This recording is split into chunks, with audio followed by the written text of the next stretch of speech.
전 세계적으로 자본주의가 발달하면서 인간 생명보다는 돈과 권력을 더 우선시하고 인본주의 가치는 점점 상실해 가고 있는 게 아닌가 합니다. 저희 2부 문화비평에서는 그동안 10계명을 바탕으로 인간과 미디어의 문제를 주로 살펴왔는데요.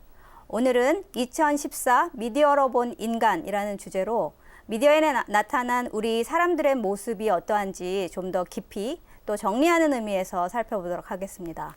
이 시간 함께해 주실 분들입니다. 천주교 매스컴위원회 서석희 신부님. 예, 안녕하세요. 방송평론가 정석희님. 안녕하세요. 웹 매거진 아이즈의 위근우 기자님 나오셨습니다. 안녕하세요. 안녕하세요. Long have we awaited. Many times have we seen in the eyes of the neighbors. In the eyes of the neighbors. 네, 신부님. 예. 이 더 뱅뱅 클럽이라고 종군 사진 작가들의 실화를 바탕으로 한 영화죠? 예. 네.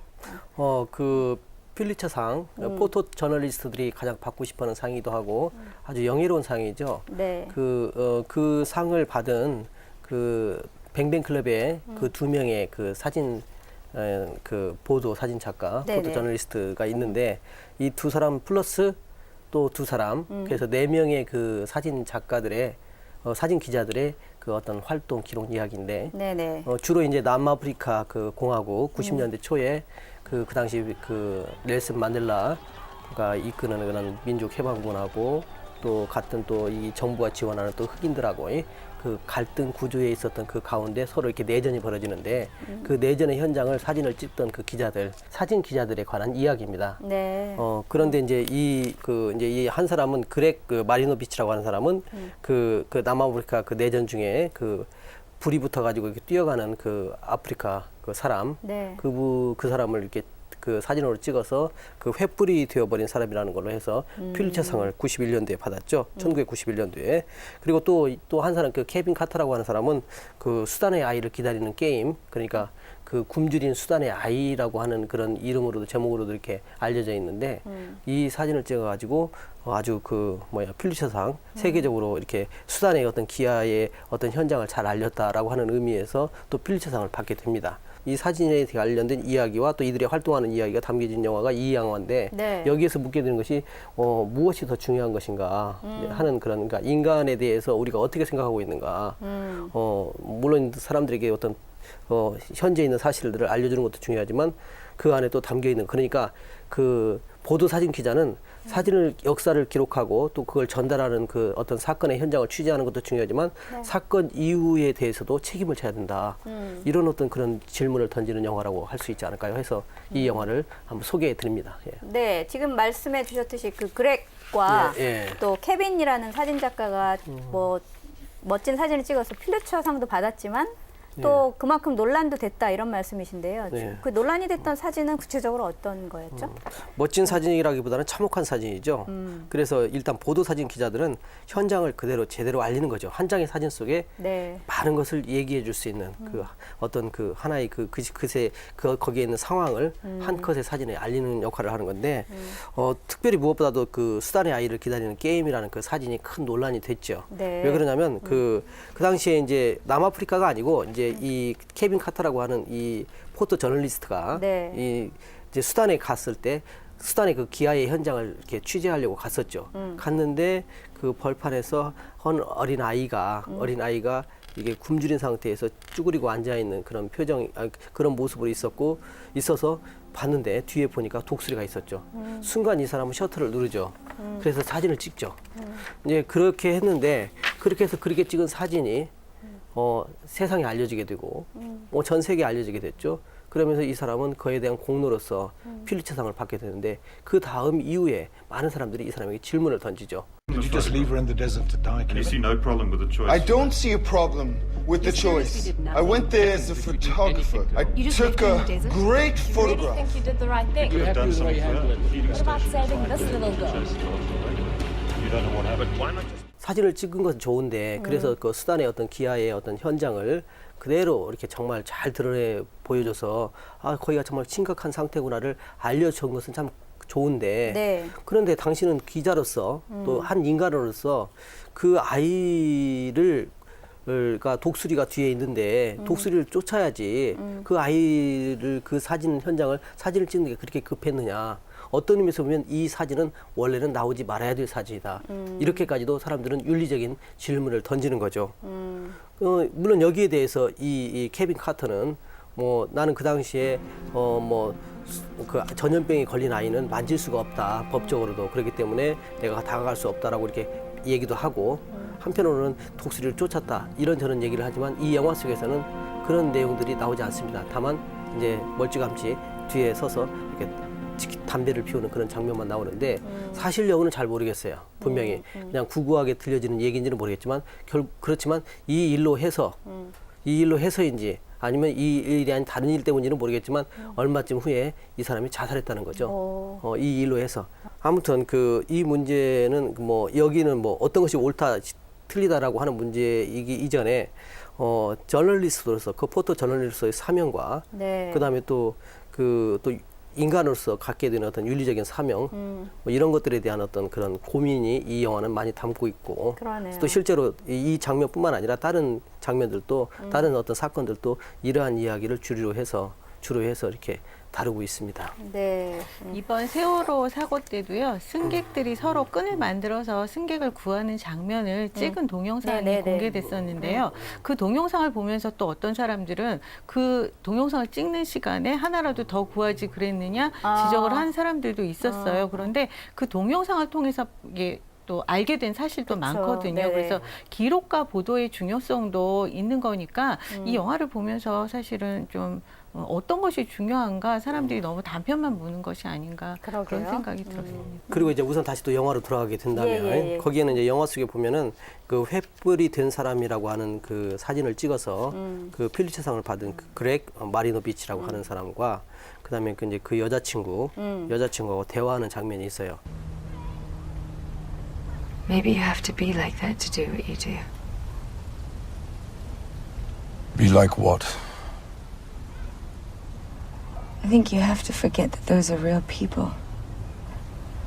There was nothing I could do for those people, any of them, except take a photograph. Nothing. 네. 아무튼 이 영화 이 뱅뱅은 어느 것이 틀리고 어느 것이 옳다라고 하는 문제라기보다는 그러니까 말하자면 그 어떤 윤리적인 문제들에 대해서 다시 한번 우리는 생각하게 되는 거죠. 무엇이 정말 소중한 것인가? 정말 우리 만나야 했을까 대답을 할 수가 없어 지울 수가 없는 상처가 아파서 네, 정석희 선생님 준비해 오셨는데 이거 KBS 드라마 비밀 네네. 지난 3회에서도 한번 소개해 주셨었는데요. 오늘은 어떻게 풀어주실 건가요? 3회 때는 이제 인간의 탐욕을 얘기하면서 다뤘었는데요. 오늘은 네. 다른 관점에서 좀 들여다보려고 합니다. 네. 이 드라마 이제 첫 번째 그 교통사고 장면을 보셨었는데요. 이 교통사고 장면을 보면 세월호와 참 많이 닮아 있습니다. 이 세월호 참사, 침몰의 진실은 뭘까? 그러게요. 영원히 이제 진실은 가라앉고 비밀로 남는 것이 아닐까 두려움이 앞서는데요. 하나둘씩 돈과 권력의 유착관계가 드러나고 있잖아요. 네. 묘하게도 이 여러 사람의 잘못이 유기적으로 얽혀서 이 사고를 만든 거잖아요. 그렇죠. 드라마 비밀의 그 사고도 여러 사람이 합작입니다. 이 비밀이라는 드라마는 전형적인 처음에 겉으로 보면 통속극이에요.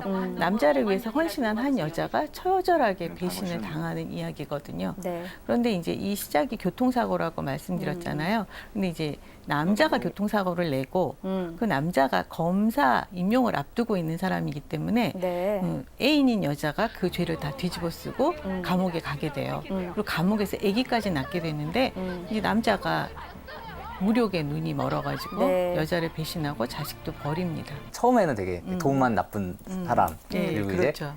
이제 얘만 잡으면은 이제 모든 인간 응보가 끝날 것 같다는 어떤 그런 생각을 하게 되잖아요. 사실 앞서 뭐 세월호 얘기도 말씀하셨지만 사실 사람들은 이제 좀 간단하게 한 명의 범인이 이제 이 모든 책임을 갖게 되는 어떤 그런 구조를 사실 좀 좋아하는 것 같아요. 이제 뭐 처음에는 뭐 선장 한 명이 이렇게 가다가 나중에는 이게 좀 근데 계속해서 커져 나가고 좀 이게 누구의 잘못인가라고 했을 때 정말 너무 많은 사람이 연관이 됐던 거잖아요. 사실 이 드라마가 이제 흥미로웠던 거는 어떤 그런 정말로 이 잘못이란 거에 손을 안 댄 사람이 없다라는 어떤 인식을 줬기 때문이 아닌가 생각을 합니다. 예. 그래서 이 교통사고를 당해서 죽은 여자가 그 심야 빗길로 뛰어들 수밖에 없게 만든 사람들이 또 있어요. 아. 그리고 또 이 그날 이제 공사 현장에서 드럼통이 날라와가지고 사고가 난 거거든요. 근데 이제 공사 현장을 잘 관리하지 않은 사람도 책임이 있겠죠.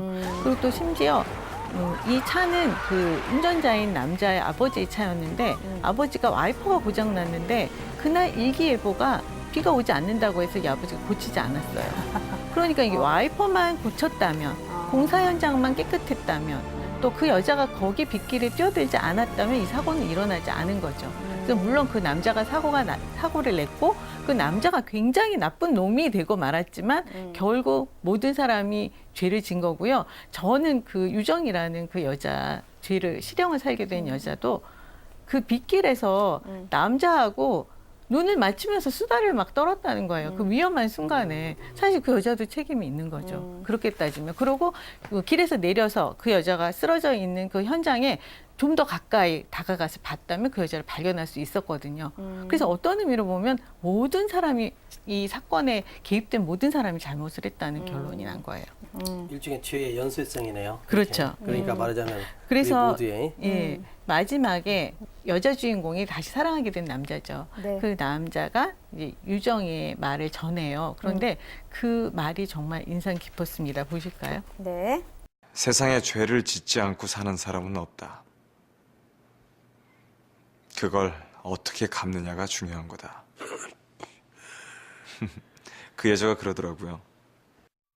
정말 인생이 주는 뼈아픈 교훈인 것 같아요. 책임을 지고 자신의 실수와 잘못을 어떻게 갚아야 할 것인가. 이 시점에서 좀 고민해 봐야 되는 문제겠죠. 그러게요. 지금 신부님도 말씀하셨지만 죄의 연쇄 고리이기도 하면서 그 죄를 계속 책임을 전가하는 그런 고리처럼 다 연결이 돼 있다. 이 왜 양심 선언을 하는 사람이 없는지. 돌을 던진다는 거 하는 의미가 돌을 던진다는 의미가 그 단지 그 예수님도 말씀하셨잖아요. 막 너희들 중에 죄가 있는 사람부터 이 돌을 던지라고 하는 그 의미가 돌을 던진다는 그 자체가 단순한 의미에서 나 자신에 대한 성찰이 있는 상태에서 던져져야 된다는 거죠. 그러니까 그것은 집단 간에 또 연대 의식이 아니고 그게 자책이 아니고 정말 실질적으로 내가 무엇을 해야 될 것인가. 아까도 어떻게 갚아야 되는 건가. 이 문제는 굉장히 의미 있게 다가오는데요. 그러니까 뭐 그 내 스스로와 이렇게 나까지도 모두가 포함해서 정말로 누가 돌을 또 던질 수 있겠느냐라고 물을 수도 있지만 그 안에서 분명히 우리가 성찰해야 되는 것들은 무엇을 해야 될 것인가. 이게 참 중요한 것 같습니다. 네, 좋습니다. 자, 그러면 세 번째 소재 알아보도록 하겠습니다.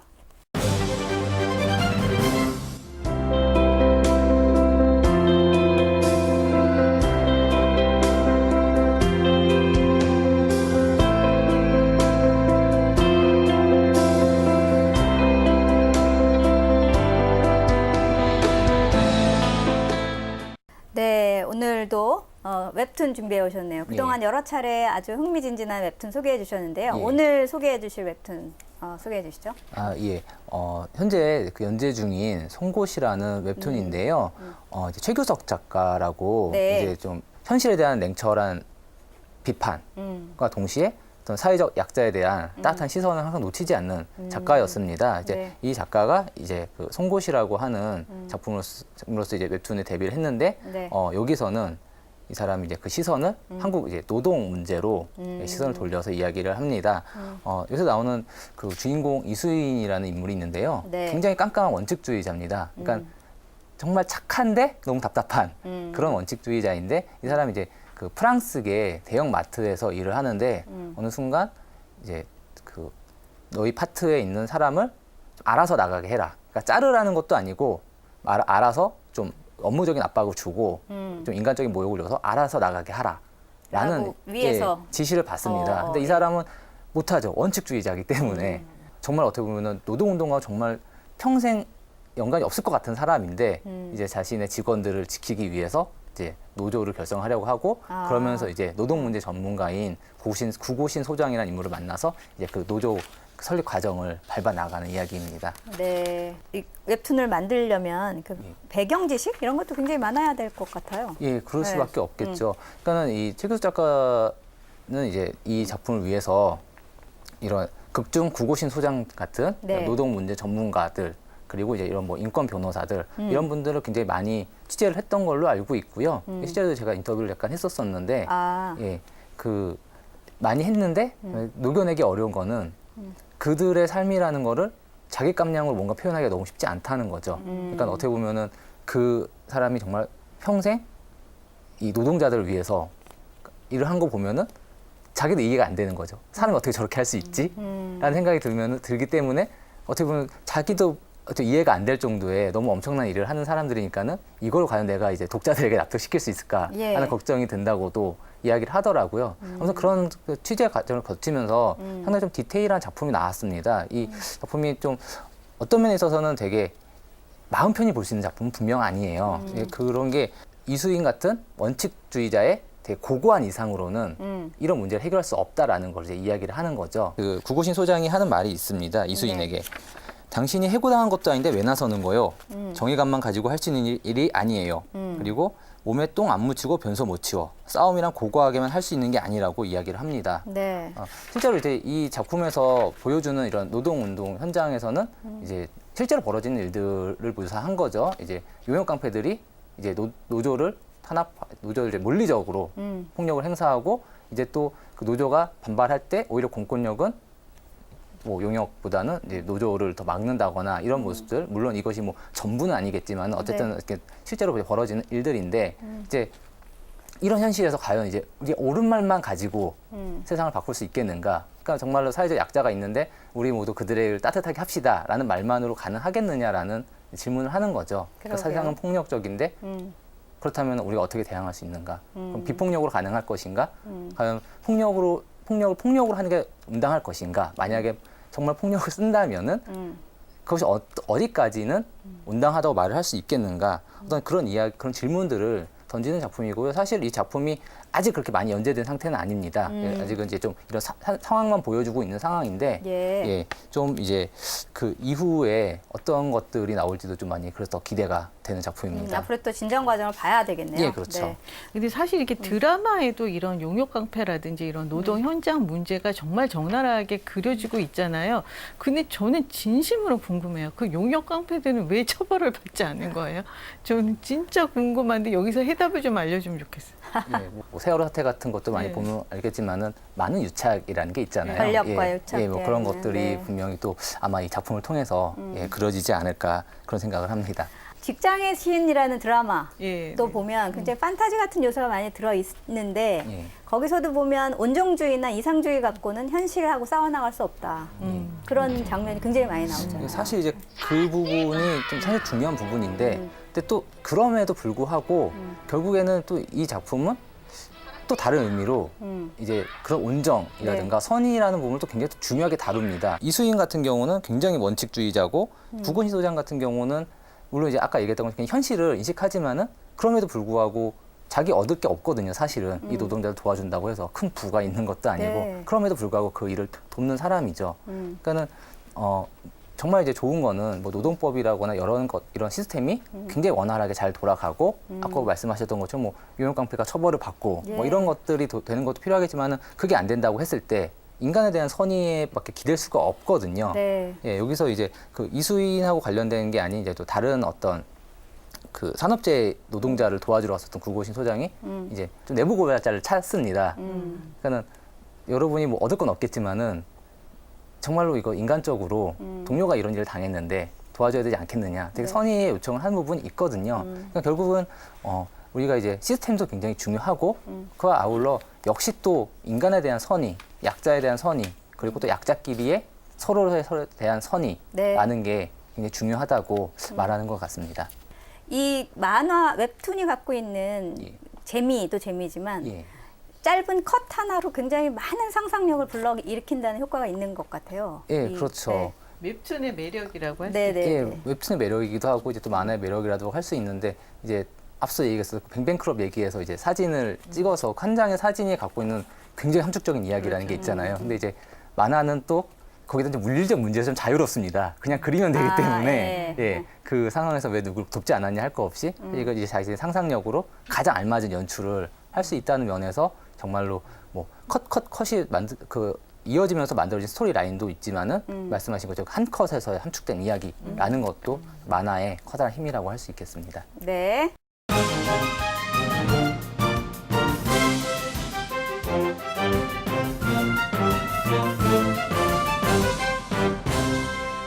네, 저희가 지금 지난 시간에 이어서 시청자 여러분들께 드라마, 영화, 뭐 웹툰이나 다큐멘터리 등등 좋은 작품을 지난주에 5편씩 소개해드렸고 오늘 이어서 5편씩 이제 소개해 주실 텐데요. 정석희 선생님부터 어떤 작품인지 소개해 주시죠. 지금 방금 전에 이제 KBS 드라마 비밀 소개해드렸고요. 네. 그리고 SBS 따뜻한 말 한마디도 참 따뜻한 드라마입니다. 네. 그리고 너의 목소리가 들려도 좋은 작품이니까 한번 봐주시면 좋겠고요. 네. 그리고 SBS 힐링 캠프 107회 이지선 씨 편이 있었어요. 지선아 사랑해. 그거 시간 나실 때 한번 꼭 봐주셨으면 좋겠어요. 네. 그리고 제가 오늘 이제 좀 더 소개해드리고 싶은 거는 MBC 다큐멘터리 곤충 위대한 본능이라는 작품이 있어요. 그런데 우리가 미물이라고 생각했던 곤충이 어떠한 삶을 살고 있는지, 어떻게 치열하게 살고 있는지 정말 인간의 삶과 연결시켜서 보시면 좋을 것 같아서요. 시간 나실 때 한번 꼭 찾아보시라고요. 네, 감사합니다.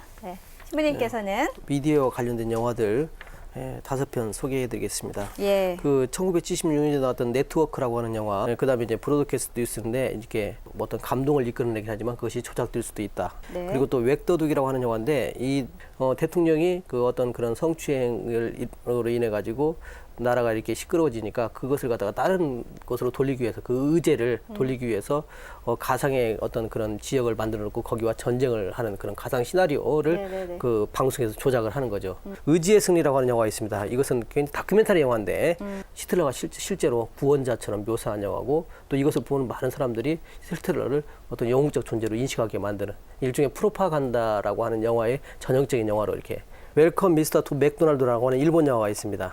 1997년에 나온 영화인데 이것은 말하자면 그 신인 작가가 당선된 그 어떤 그 드라마, 라디오 드라마의 내용을 주변 사람들에 의해서 고쳐지는 내용이죠.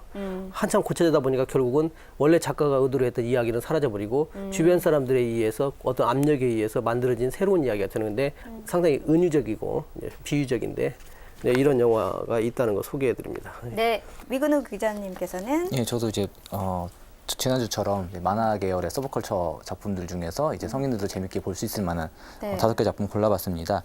애니메이션에서는 코드기어스 반역의 룰루쇼, 출판 만화에서는 왓츠맨과 11화, 네. 웹툰에서는 죽음에 관하여 심과 함께 5개 작품 골라봤고요. 이 중에서 이제 한 작품 꼭 골라드리고 싶은 거는 이제 11화라는 작품인데요. 이제 그 영화 어벤져스에 나왔던 두 영웅이죠. 아이언맨과 캡틴 아메리카가 네. 어떤 하나의 법안 때문에 편을 가르고 히어로들끼리 편을 가르고 싸우는 이야기를 담았습니다. 네. 굉장히 많은 걸 은유하는 그런 작품인 것 같습니다. 자, 오늘 저희 가톨릭 미디어를 말하다 3번째 시즌 마지막 시간입니다. 3분 함께 해주셨는데요. 그동안 어떠셨는지 간단하게 소감 좀 말씀해 주십시오. 예, 방송을 통해서 이 소통을 하게 되는 거잖아요. 또 우리의 삶이 투영되고 있고요. 우리 방송이 세대 간에 또 계층 간에 소통을 담당하고 있는데 우리 방송이 소통에 좀 도움이 됐을까요? 기대해 봅니다. 신부님께서는 예, 저는 좀 더 열심히 더 정성스럽게 임했어야 되는데 이렇게 저 개인적으로도 그렇고 여러 가지 또 바쁜 일들이 있어서 준비를 좀 많이 못하고 이렇게 임했던 것들에 대해서 정말 이게 무슨 변명이 되냐마는 그런 미안한 마음도 들고요. 무엇보다도 이렇게 같이 함께 호흡해 주시고 같이 함께 맞추셔서 너무 감사드립니다. 저도 네. 좋은 체험을 했습니다. 네. 이 직업 자체가 이런 미디어 작품들을 이제 좀 비평하고 분석하는 일을 하고 있는데 아무튼 이번 방송을 통해서 이것들이 결국에는 되게 인간의 삶이라는 거를 다루고 보여주는 게 가장 중요한 목적이구나라는 거를 좀 다시 한번 새삼 깨달았던 시간이었던 것 같습니다. 네. 저도 사실은 뭐 웹툰 많이 안 보고요. 드라마도 사실 거의 잘 안 보았는데 이번에 이렇게 같이 이야기 나누면서 정말 많은 공부를 하게 됐던 것 같아요. 네, 모두 세 분께 감사드립니다. 네. 네, 지금까지 저희 가톨릭 미디어를 말하다에서 뉴스 비평, 문화 비평 이렇게 다양한 소재로 시청자 여러분과 함께했습니다. 우리가 미디어에 관심을 가져야 하는 이유는 미디어가 나의 문제, 그리고 우리 사회의 문제, 그리고 국가의 문제이기 때문이겠죠. 우리가 미디어에 관심을 갖지 않는다면 그것으로 인한 부정적인 결과는 우리 모두에게 미칠지도 모릅니다. 미디어에 대해서 좀 더 감시하고 비판하는 그런 역할을 하는 하루하루 되시기 바랍니다. 시청해주신 여러분 감사합니다.